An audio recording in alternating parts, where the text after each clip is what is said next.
મહેસાણામાં સસ્તા અનાજની દુકાનમાં પ્લાસ્ટિકના ચોખા મામલે ખુલાસો સામે આવ્યો છે।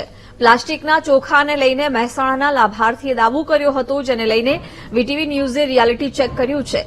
પ્લાસ્ટિકના ચોખાને લઈ સામાન્ય નાગરિકોમાં ગેરમાન્યતા હોવાનું સામે આવ્યું છે।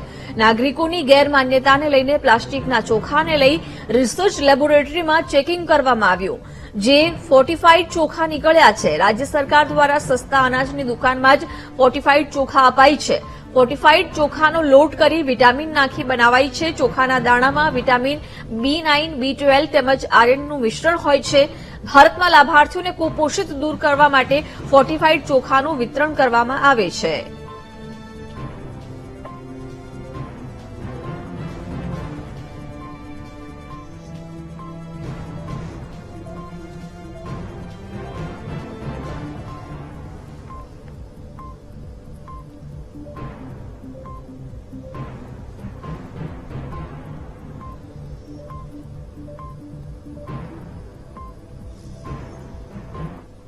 આપને પહેલા જણાવી દઉં કે સરકારશ્રી દ્વારા સ્થાપિત ફૂડ રિસર્ચ લેબોરેટરી, જેમાં નિગમ દ્વારા ખરીદવામાં આવનાર તમામ કોમોડિટી અનાજ કઠોળનું ટેસ્ટિંગ કરવામાં આવે છે, ગુણવત્તા ચેક કરવામાં આવે છે અને ગુણવત્તાયુક્ત અનાજ જ ગરીબોને આપવા માટે સરકારની નેમ છે।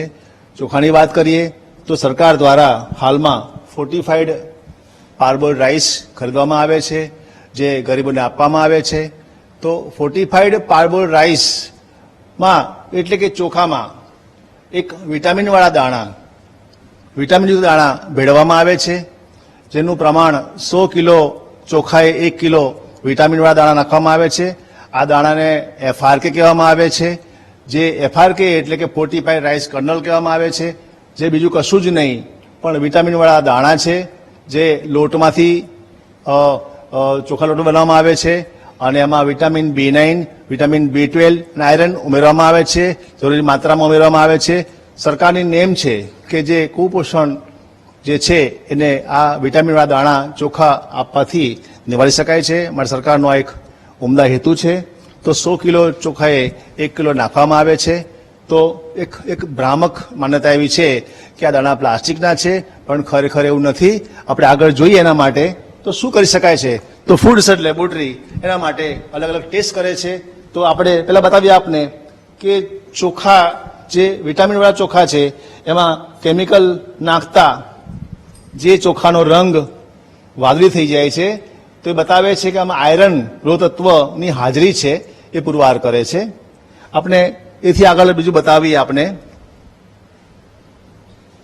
તો ચોખા છે, ચોખાને આપણે જો ગરમ કરવામાં આવે, ચોખાને ગરમ કરવામાં આવે તો આપ જોઈ શકો છો ચોખા એટલે સ્ટાર્ચ કહેવાય, કાંજી કહેવાય। ચોખા બળે છે અને ખાલી જે ભાત રાંધ્યા હોય બળે એવી આપણને એની સ્મેલ આવે છે। તો પેલા ચોખા છે, પછી વિટામિન વાળા દાણા છે, ત્યારબાદ સાચા ચોખા છે। આપ ત્રણ ચોખા જોઈ શકો છો।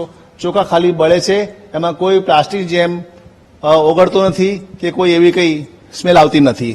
આપણે હવે પ્લાસ્ટિક બતાવીએ છીએ કે જો પ્લાસ્ટિક હોય તો શું જોવા મળે આપને, તો આ પ્લાસ્ટિક મૂકવામાં આવે છે, જે પ્લાસ્ટિકને ગરમ કરવામાં આવે છે, હોટ પ્લેટ છે જેનું ટેમ્પરેચર 158 છે। આપ જોઈ શકો છો ગરમ કરતા પ્લાસ્ટિક ઓગળી જાય છે, ચીકણું થાય છે, ચોંટી જાય છે અને એ બતાવે છે કે આ પ્લાસ્ટિક છે। આ વસ્તુ ચોખામાં નાખવામાં આવી હોય તો આપણે આ બધા ટેસ્ટ આપણને બતાવી આવે, માટે ક્યારેય ચોખામાં પ્લાસ્ટિકના દાણા નાખવામાં આવતા નથી। એક ભ્રામક માન્યતા છે જે ખોટી છે। આપણે હવે એક આગળ બતાવું તમને કે અહીંયા આપણે ગરમ કરવામાં આવે છે, ચોખાને ગરમ કરવામાં આવે છે। આપ જોઈ શકો છો ગરમ કરેલા ચોખા એટલે ચોખા રાંધવામાં આવે છે, તો એ ચોખા રંધાઈ ગયા અને ખાવા લાયક આપ જોઈ શકો છો ખાવા લાયક બની ગયા છે। આ જ વસ્તુ છે। આપણે જો હવે પ્લાસ્ટિકને જો ગરમ કરીએ છીએ, પ્લાસ્ટિક ગરમ કરીએ છીએ તો પ્લાસ્ટિક ક્યારેય ફૂલશે નહીં, ખાવા લાયક નહીં બને, ક્યારેય ઓગળશે નહીં અને આપણે એવું ને એવું પ્લાસ્ટિક જોવા મળે છે। તો આ એનો પ્રયોગ છે, જેના દ્વારા અમે તાલુકા લેવલે, જિલ્લા લેવલે એક જાગૃતિ અભિયાન પણ હાથ ધરીએ છીએ કે ખરેખર સરકાર દ્વારા આપવામાં આવતા ચોખા એ વિટામિનવાળા છે, એમાં કોઈ પ્લાસ્ટિકની ભેળસેળ હોતી નથી।